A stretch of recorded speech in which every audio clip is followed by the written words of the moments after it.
అదే మన ఆయుధం. ప్రార్థన చేస్తే దేవుడు ఏదైనా చేస్తాడు. ప్రార్థన చేయకుండా దేవుడు మన లైఫ్లో ఏం చేయడు. అదే చూస్తున్నా ఎప్పటి నుంచి ఫ్రూట్స్ లేవు అడుగుదాం అనుకుంటున్నా కానీ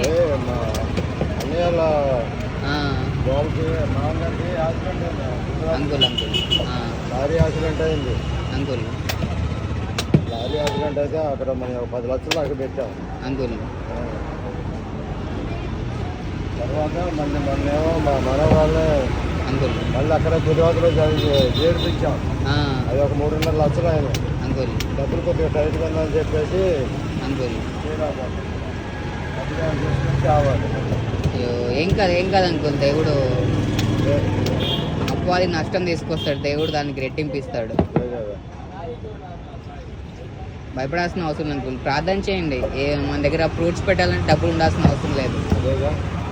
దేవుడు ఇస్తాడు మనకి. 5 రొట్టెలు 2 చేపలు వాళ్ళకి పంచిపెట్టడానికి దేవుడి దగ్గర డబ్బులు ఉన్నాయా? డబ్బులు లేవు. దేవుడు ఉన్న దాంట్లోనే అద్భుతం చేస్తాడు. మన దగ్గర ఎంత ఉంటే అంత అద్భుతం చేస్తాడు దేవుడు. మీరు ఒక్కటే ప్రార్థన చేయండి అంకుల్, చాలు. ప్రభు చూసుకుంటారు అన్నీ.